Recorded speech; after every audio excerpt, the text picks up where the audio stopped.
world full of flashy, fast, and just downright weird EVs, the Ariya whispers, "Don't worry, I've got this. I'll actually be normal." And yeah, you might be thinking another EV SUV. Yup, it is, but this one doesn't really try to flex, it just shows up and gets it done. And it's surprisingly more luxurious than I thought. Here's what you need to know about the 2025 Ariya and why it's probably the most overlooked EV in the market.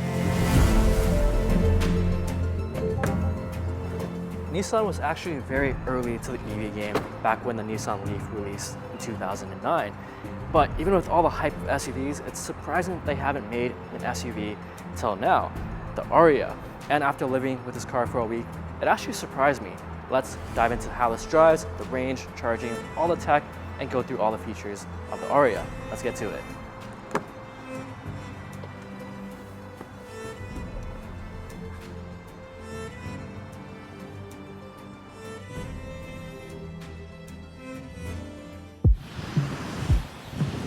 Quick launch, 389 horsepower and 442 pound-feet of torque in this configuration, which goes to 2 electric motors and paired to an 87 kilowatt-hour battery that gets you to 60 miles per hour in 5.0 seconds. You can also get this in the single motor configuration, but I would recommend the dual motor because you get that E-Force all-wheel drive, which really puts down all the grip you need, especially in the rain like today. No slippage at all. You can also pair it to either a liquid-cooled 66 kilowatt-hour battery or the 87 kilowatt-hour that we have today. For 2025, they cut down on a couple trims. There was 9 trims available, but now there's only 6.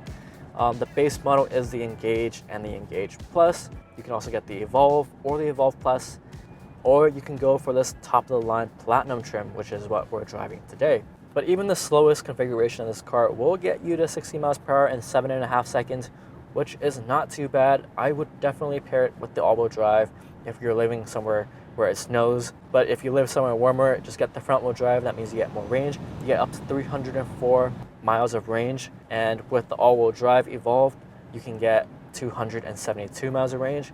And a little bit less than that if you go for the Platinum with the 20-inch wheels. For this exact test model, what we're seeing is about 221 miles of range, which is not too bad, but I think I'd go for the Evolve Plus version for that little bit of extra juice, which is really important for electric cars.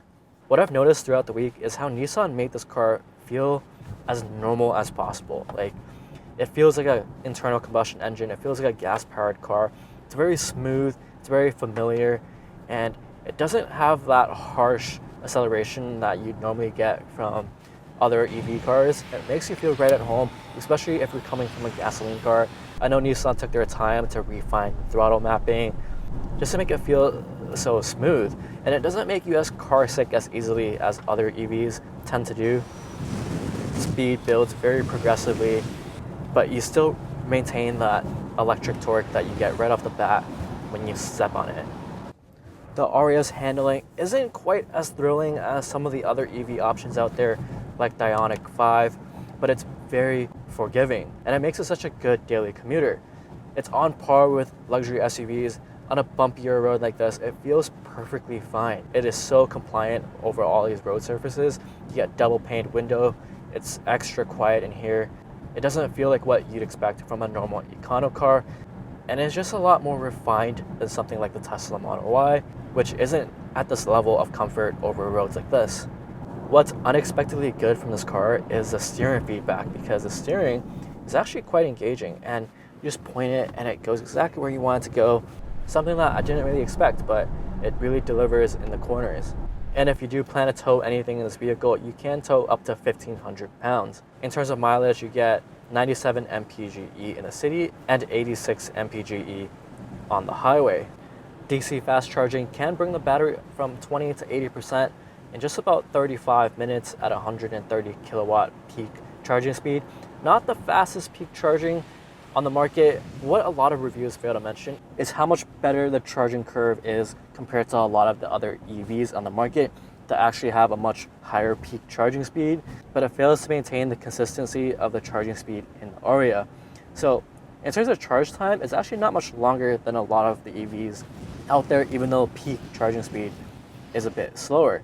And even when you get past 95%, the charging speed remains about 22 plus kilowatt hour, so it doesn't slow down that much compared to a lot of the other EVs. So charging this thing is actually not that bad. But what would be nice if they just bumped that peak charging level a little bit higher, and that would make a lot of people more happy, especially for road trips.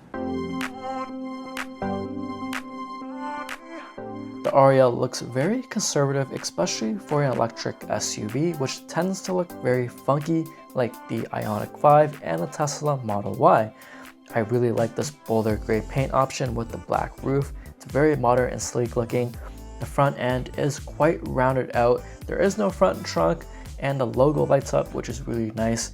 It looks kind of morphed in some angles from the front end, but the rear end looks really nice. It kind of reminds me of a Lexus. It's very attractive, especially with this taillight that runs right across the rear. Overall, I think it's a pretty handsome car. The Ariya interior is very futuristic, yet it's minimal at the same time. Stepping on in, you would never think it's a Nissan because of how good this interior is. It is so high quality. It's pretty much like a luxury car in here. I love the suede on the dash, and these seats are also really nice. They're heated and ventilated as well. And then you get this wood trim with the HVAC buttons embedded into it. It's like a touch haptic thing. So it works really well. I actually like it a lot. And all the touch haptic buttons on this wood trim are also glowing at night. So it's cool. This whole tray actually moves, and you get a little bit of space here and a wireless charger as standard in 2025 now. And then you get another USB-C port at the bottom and a USB-A port and a little bit of space down there. And you get your 2 glove box here as well. You also get a completely digital mirror up here and your 360 camera, both of which aren't the highest resolution cameras. So something a little more clear would be nice, but it's cool that they have it. And it's also automatic parking, which you don't really expect in this class. So that's really cool. And then you get your 10 speaker Bose audio system and your dual 12.3 inch screen here. Your digital dashboard, you can go through a couple of different things here. It shows you all the information you need. It's clear, easy to look at. And then over in the middle, it is running on this Nissan UI, which has Apple CarPlay and Android Auto, wireless of course, and your HVAC control here for your heated steering wheel, and your heated seats are in here, and your ventilated seats as well. So you do have to go into the menu to do so. The UI does lag a little bit sometimes, so you will have to give it a second, but it's not that bad. You also have your heads-up display as an option here. And this vehicle is standard with Nissan Safety Shield 360, which comes with adaptive cruise control, lane keep, blind spot monitors, and traffic sign recognition. You also get a panoramic sunroof, which is massive in the back, and it actually opens, which a lot of cars are moving away from, so that's nice. Climbing into the rear seat, there is a ton of space. It's fully flat here as well. And new for 2025 are USB-C ports instead of USB-A ports in the back. There are also heated seats as well. Tons of legroom. Headroom's also really good here. It's very comfy.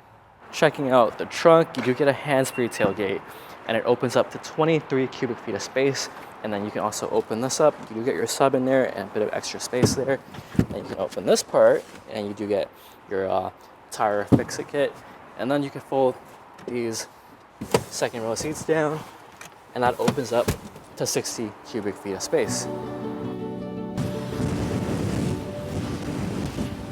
The starting price of the Ariya is $41,000 in the US, and it goes up to $56,000. And it starts at $53K in Canada, and it goes up to $62,000 here. For me, I'd go for the Evolve Plus trim. It has the best balance of performance, range, and all the features that you want. It's a little bit more expensive than the Ioniq 5, but you do have a lot of incentives available, like the $5,000 cash incentive right now. So you can actually score a pretty good deal on this car, especially the lease deals available for the Ariya. The Ariya really surprised me, from its well-appointed interior to how comfy it is to ride. It's easy to live with, and it's quite clear that Nissan put a lot of effort into making the Ariya feel more special. No, it's not the wildest EV or the fastest thing on the block. It's not a street racer by any means, but it feels familiar. It's comfy, it's luxurious, and it drives really well. They took so much time to fine-tune how this thing feels on the road. I think all they need are just a few minor tweaks, like a more high-res backup camera and a faster UI. But other than that, there's not really much to complain about with the Ariya. And after spending quite some time with the Ariya, I really get it. It's not about just going all electric, it's about feeling good while you do so. And that's what makes the Ariya truly stand out. That's all, guys. Thanks for watching.